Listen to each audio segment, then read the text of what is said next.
Hey guys, welcome back to the channel.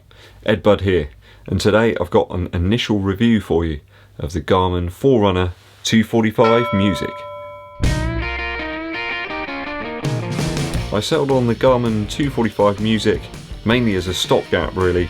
If I like the Garmin ecosystem, as it were, I think I might go for something else in the future, maybe with a few more features. I think this one's got enough to tide me through until that happens. Also gives me the option to zone out to a few tunes, and you know I like my music. So I was coming from an aged Apple Watch 2. It started to get a little bit unpredictable in terms of its performance, and certainly battery life was starting to become a bit of a problem. When I did take it out on that marathon effort a couple of weeks ago, I think it had got down to about 18% towards the end, obviously before the whole thing crashed. I'll put a link at the end of this video so you can hear about that horror story. I've got to be honest though, that watch had performed admirably well when paired with my Polar OH1 Plus heart rate strap, but when I had those issues I knew it was time to part company. So the Forerunner 245 Music I purchased with my own cash. This has not been sent to me, these are my own honest opinions.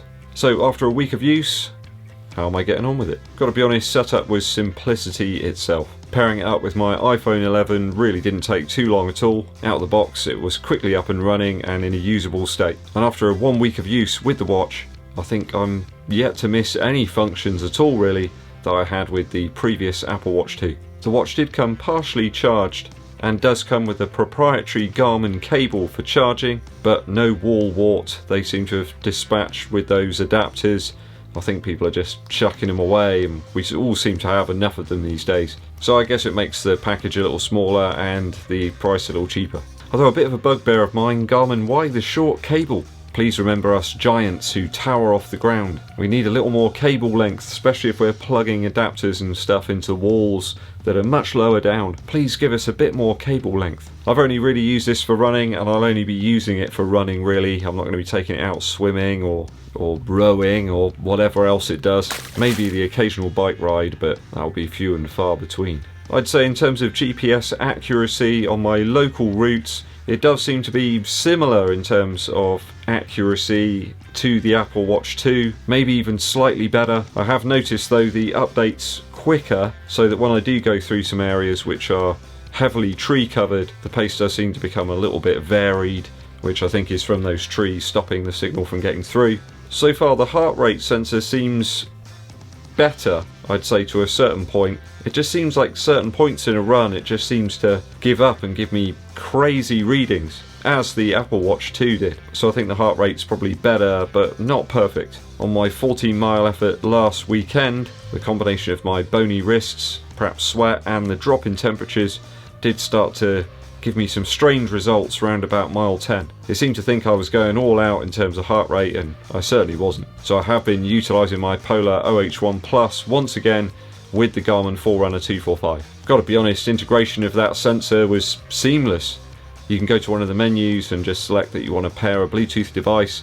It picks it up, and whenever it sees that it's on, it tries to utilise that as opposed to the wrist-based heart rate sensor on the watch. Navigation through those menus is relatively self-explanatory. This isn't a touchscreen watch, you have to use the physical buttons, which is okay by me. Physical buttons are a little bit easier to use sometimes, especially when you're running along, you know you've pressed something. Sometimes with the Apple Watch 2, I wasn't sure if I'd pressed it. There wasn't any real feedback from that watch, which is pretty poor HCI design in my opinion. Jakob Nielsen would not be happy. The up and down buttons on the left side of the watch select between the different options, and then the back button takes you back to the previous menu.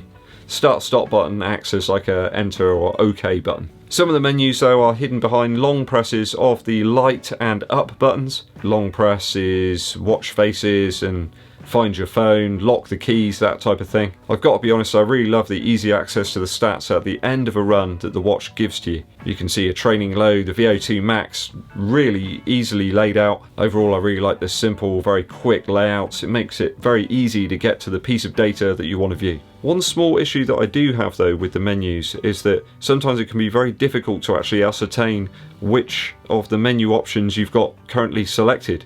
before you press enter or the stop button. Just hard to see which one's currently highlighted. A few times I've had to stop for a moment and check that I've actually got the right thing highlighted. Not the greatest HCI, a small little indicator perhaps, or underlining, or making the text size of the currently selected option slightly larger would have been an easy fix.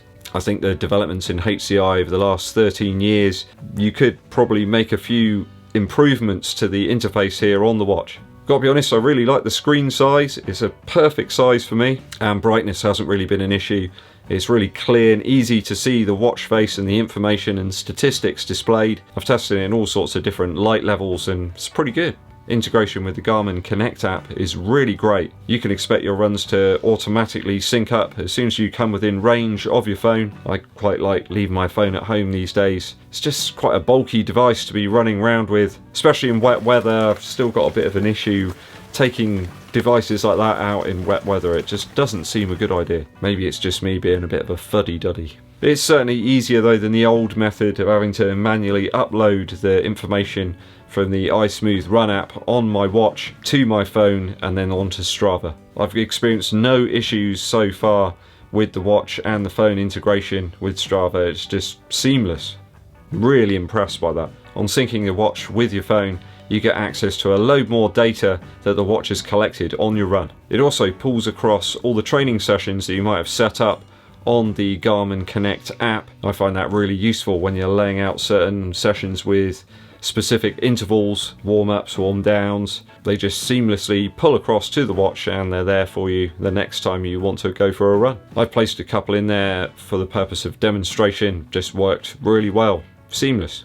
So that Garmin Connect app enables you to set up intervals and repeat sessions using target pace ranges, cadence, heart rate zones, and also speed. So it's really useful, very intuitive to quickly set up a training session. Just takes a few seconds. The watch can also monitor a huge range of information aside from the VO2 max and training load stats. I keep saying that I've got a superior VO2 max rating. I'm not entirely sure about all of that. And also it gives you that 7-day training load feature as well, which it says I'm in the optimal zone. Health-wise, this little data spy has also been checking in on my sleep patterns, obviously trying to get as much sleep as I possibly can, and I've really enjoyed using that body battery feature as well. This shows you how much you've kind of replaced your body battery when you're resting or sleeping perhaps, and how much you've used over the course of the day doing the various activities. Really quite insightful and very useful. It's not something I thought I was going to bother using at all on the watch, but actually it's turned out to be one of the best features. Strange that a fitness tracking watch actually inspires you to make sure you're getting the appropriate amount of rest or recovery. Just make sure you're in a better shape for when you go out training the next day.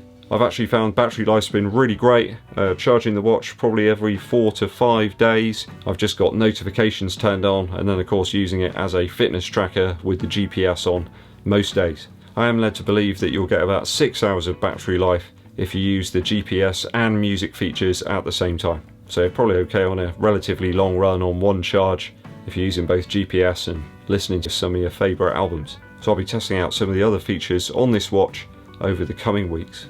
Certainly so far though, I'm very impressed with my purchase. Far easier to use, it just seems a lot more stable than the Apple Watch 2. Certainly a lot more responsive in terms of the user interface, and that's something that I am really invested in, something that I teach actually on a weekly basis, and the Forerunner 245 Music's certainly delivering from that aspect. What running watch do you use to record your activities?